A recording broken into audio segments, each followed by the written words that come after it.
Coming up on One Detroit, businesses get ready to open up north, facing some of the challenges and guidelines, plus what restaurants around here are starting to do to get ready. Also coming up, Nolan and Stephen on trust and the new normal. Then, back on the line, the auto industry ramps up production.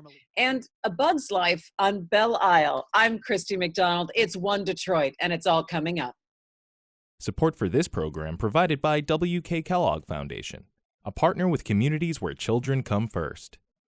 The Cynthia and Etzel Ford Fund for Journalism at Detroit Public TV. From Delta Faucets to Behr Paint, MASCO Corporation is proud to deliver products that enhance the way consumers all over the world experience and enjoy their living spaces. MASCO, serving Michigan communities since 1929. The DTE Foundation is a proud sponsor of Detroit Public TV, among the state's largest foundations committed to Michigan-focused giving. We support organizations that are doing exceptional work in our state. Visit dtefoundation.com to learn more. Business Leaders for Michigan, dedicated to making Michigan a top 10 state for jobs, personal income, and a healthy economy. NISSAN Foundation, and viewers like you.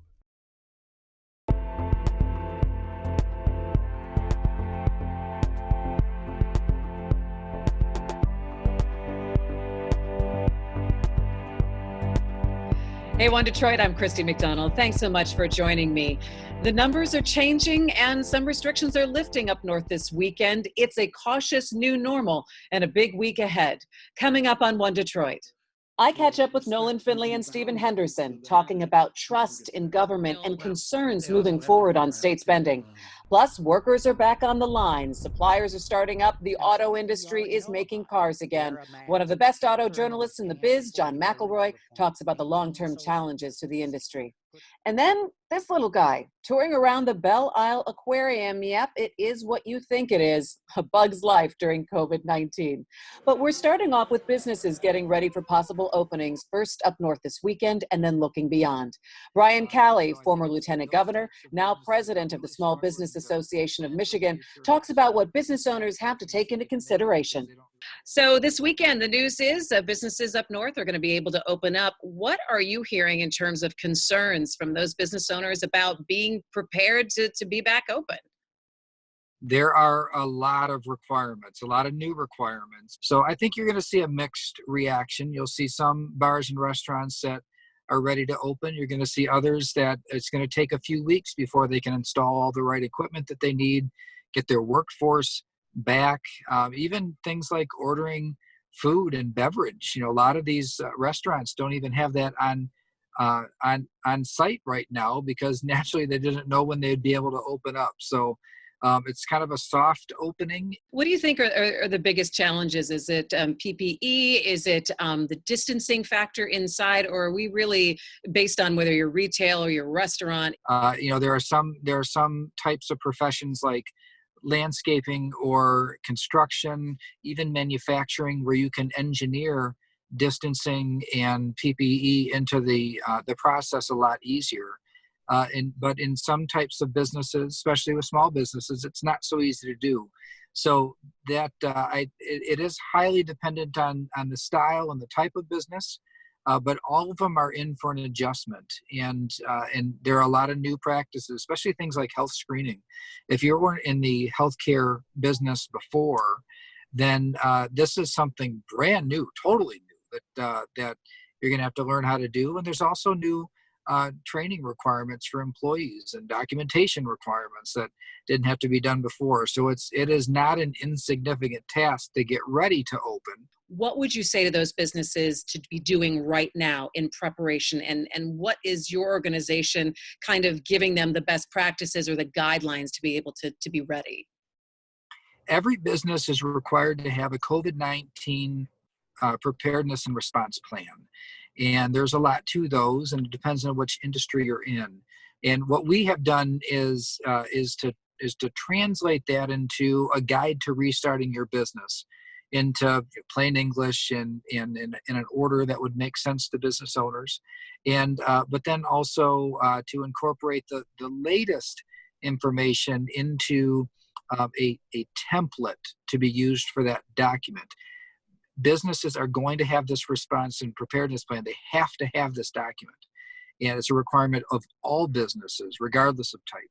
And so we want to help small businesses that don't have compliance staff and teams of attorneys and things to handle that type of paperwork and compliance work. We want to make it as easy as possible, but understanding that it has to be done right. You surveyed your members a couple of weeks ago, and 14% of Michigan small businesses are not confident they'll survive this pandemic. When we asked the businesses about their confidence level, it was in the second half of April. So even that short into the crisis, the confidence level was pretty low. Now, as we know about what the requirements are going to be, we do plan pretty shortly to get back out there in the field and ask the businesses again, given what we know today, some of the orders that have come out, some of the additional permissions for reopening. Now that you can see what the rules are, how confident are you now that you can survive, and see if it goes up or down? I can see two different forces at work here. I know that in certain industries that have been green lighted to go, certain regions, that naturally we'd expect the confidence level to go up some, because now there's at least something that they can control and get out there and operate again. But for those, like if you're a hair salon owner or a fitness facility or a movie theater, there's not really light at the end of your tunnel yet. There's been no indication given on when or how long. Are we talking about 2 weeks or 2 months? And so I think it's those types of businesses are really struggling to both plan for the future and also have confidence that they can make it, because they don't really know how long a ride they're in for. A lot of businesses are figuring out what they have to do to open up, including restaurants. So we checked back in with Godwin Ihentuge, the owner of YumVillage in Detroit. We did our show there a couple of months ago. YumVillage is one of several restaurants operating on funding to feed frontline workers, as well as working as a carryout business. Will Glover talked with Godwin about his next steps and concerns over opening and paying employees what they deserve. Michigan Restaurant and Lodging Association has released guidelines, and they had a target date of May 29th to have restaurants reopen. Are you able to accommodate that, and are you comfortable doing that? Yeah, so I like those guys. They've been helpful in communication, providing information. More power to them. Independently, though, what I will say is that we'll need to decide collectively, hey, we want the economy to keep going. And if that's the case, then things need to happen for that. Or we change the entire way that this world operates. With that, I know that dollar bill is going to drive a lot of decision making that policymakers are making. We, on the other hand, are going to make decisions based off of what seems right. So I'm not going to have anyone who is under the employ of YumVillage doing anything that I wouldn't personally do myself. And so I don't feel comfortable opening up our doors on May 29th. And so we're going to keep our doors closed. When you look at those guidelines and the things that happen, it's not so much about what's safe. It's just about just general capacity. These extra processes are going to just add extra steps logistically that are going to interfere with convenience for small businesses. I don't know about like the bigger businesses, but like a small guy who only has 2 or 3 people on the schedule will not have the bandwidth to wipe down every single container and wash all of these things. And then in addition to that, if somebody is exposed, right, you have to close the entire property down. You have to have someone come in, third party, clean it up. And then the new staff can't have been in contact with the old staff. So big companies, they can have like a secondary squad or somebody like that on here. But us little guys, we don't have that. And so it's not so much like being able to do it, because I think with the proper PPE equipment and all of that and the right bankroll, you can do anything. How do you hope we come out of the other side of everything that's going on right now? Don't let this pandemic make people forget about the problems that were still standing with our restaurant industry to begin with. Underpaid wages, no workforce development, no access to proper earned time off or sick leave, vacation pay, 401k. Why is it that somebody who doesn't work as hard as I do, who doesn't directly impact as many people as I do, and my team does through meals that we were making, make more than we do, have access to health care and earn time off and all these other things, and then still get to have a family at the end of the day. Right. You know, like these are the things that are not going anywhere. And I am in no rush to fix the economy just to rush back to that. If anything, let's take this time to make those changes to the industry that need to happen. Anybody who has a business model right now, I implore you to take it upon yourself to really push forward some of those changes in this industry that we'd like to see when all of this is over, and keep them in place. All right, our thanks to Godwin, a lot of take into consideration there as we move into this new phase of operating. And joining me now are One Detroit contributors, Nolan Finley, you read him in the Detroit News, and Stephen Henderson, host of American Black Journal on WDET Radio. Guys, it's great to see you. Nolan, what's going on in your world? Well, you know, it doesn't change much day to day, but getting very good at technology, much better at technology than I ever thought I would. You know, 2 months ago, if I needed to get on a Zoom meeting, I would have had to call both my son and grandson to get me on it. And there you go. Now you're savvy. We'll be expecting new backgrounds next. Stephen, how are you doing? I'm fine. I am enjoying the change of weather, and I went and bought new plants to put into the front and backyards over the weekend. Of course, it rained the whole time, so I got to wait to be able to do it. But at least the sun is coming out, and it's going to be planting time soon. And just being able to get outdoors is just an enormous lift right now, given all of the time that we spent holed up. Yeah, I think so. And it feels like we're moving towards something new, and what our new reality is going to be, and how we're going to be operating more out in the public as businesses are opening up north a bit, and the curve is flattening even more. Nolan, what do we take into consideration as we kind of go out and we watch how we kind of all emerge, really? Well, it's a new environment and a new challenge for businesses. And what we have to watch out for, I mean, this is not just flipping a light switch. Just because you reopen doesn't mean your customers will come back. And there are many, many restrictions you've got to operate with. You've got to protect your employees, protect your customers. What are those? What challenges is that going to present in terms of your ability to remain viable and make a profit and stay open? Will your employees come back? Will they feel safe coming back? There's a lot of unanswered questions here that have nothing really to do with the executive orders, because once you lift them, you've got all of these other challenges you've got to get through. And have we already changed our pattern of behavior, Stephen, that we already like curbside pickup? We like no contact things. I mean, are we seeing something totally different emerging here? Yeah, I mean, life looks really different, even as we go back to it, so to speak. I don't know that we'll ever go back to everything being the way it was before. I mean, I have to admit that there are things about this that are uncomfortable or unusual for me. I have to get used to this wearing a mask thing, which is not something that's familiar to me or particularly comfortable, but it's the thing that we have to do in order to make sure that we're not spreading the disease around. That's an adjustment. I don't have to adjust as much to the staying away from people, because I do that anyway. But yeah, I mean, there's a lot of things that are just going to be different. And I think the thing that we need everyone to get their mind around is that they could be different for a really long time. That, like as Nolan says, we're not flipping a switch here. This is a very slow process, and one that we don't really know what the next step or the ends look like yet. Yeah, you know, and what makes me think about also is trusting everyone around you as well, and not having that judgment of, is that person wearing a mask, or they're going 5 feet, 4 feet closer to someone, they should be staying back, and that hyper judgment of the surroundings, and trusting that people will do and be among the guidelines that they need to do. Nolan.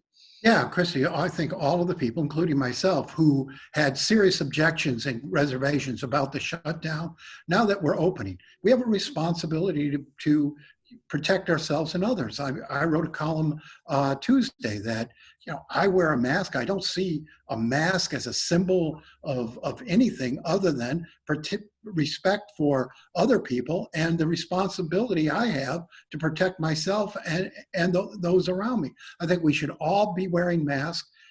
We should all be washing our hands. We should do all of the precautions that we've been talking about for 2 months to keep this, to keep the state open, because if we spike again, you can bet it'll close down. Yeah, because you don't want to get into this attitude of don't tell me what to do, because I know that that's kind of the feeling that I think that we have felt here. It's a shame because, this is about protecting yourselves. You do things every day to protect yourself and your family and your neighbors. Put a mask on. Just wear the damn mask. And can you trust the information, Stephen, that we're getting? And I think that's the basis also of how people operate. Can you trust what you're hearing?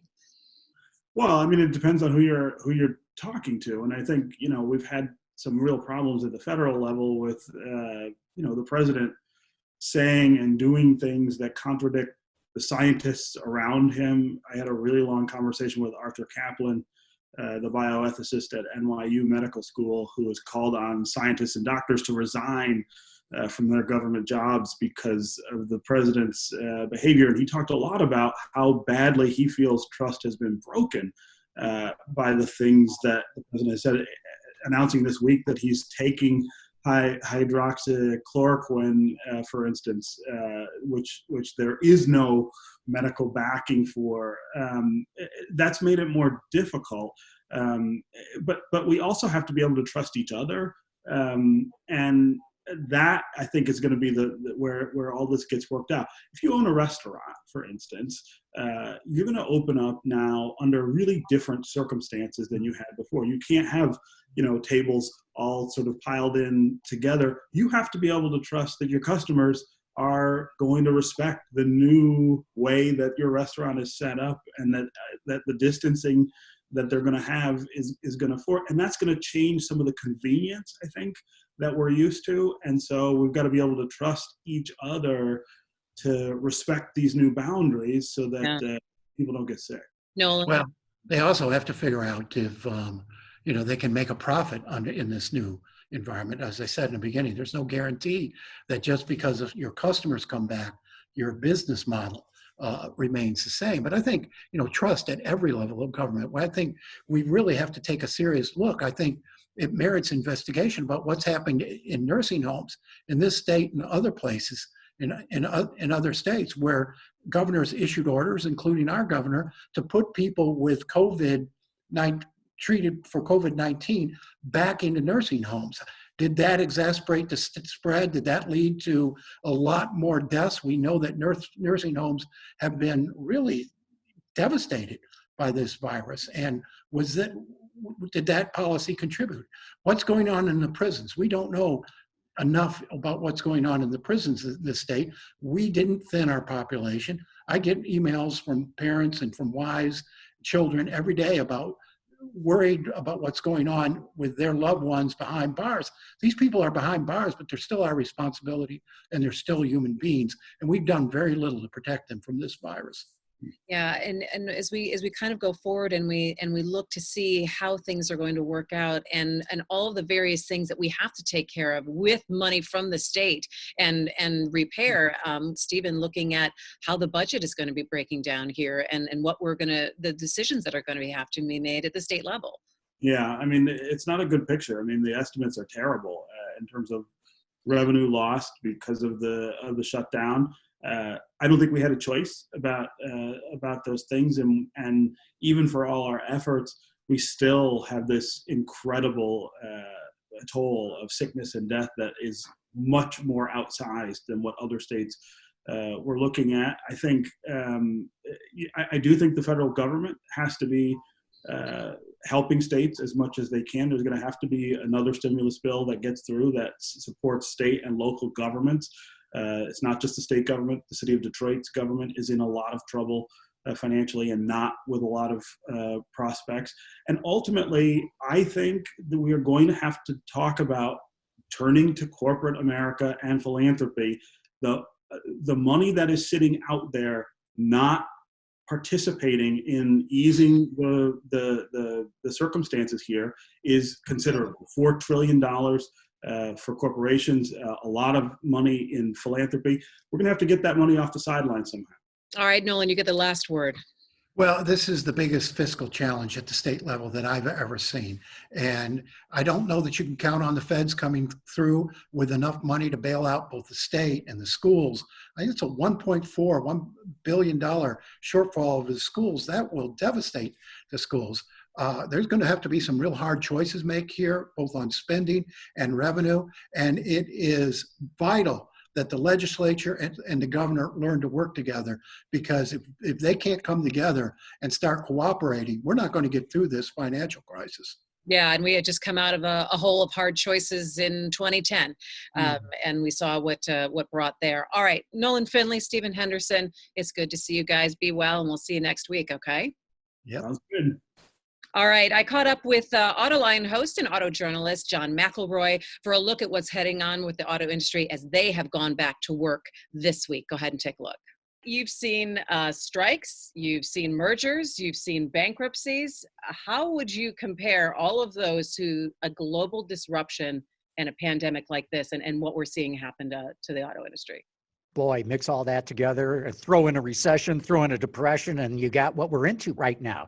We have never seen anything like this in the automotive industry. I mean, even if you go back to the Great Depression in the 1930s, that took several years to roll out. We have seen the entire global economy just come to a screeching halt in a matter of weeks. The plants are going to be opening back up again, the slow roll and the start. What is this really going to look like? And how can the companies get back up to a level of production that they were at when everything stopped? Getting back to a level like before is going to be dictated by whether or not people are buying cars and trucks in the numbers that they did before. That's not going to happen.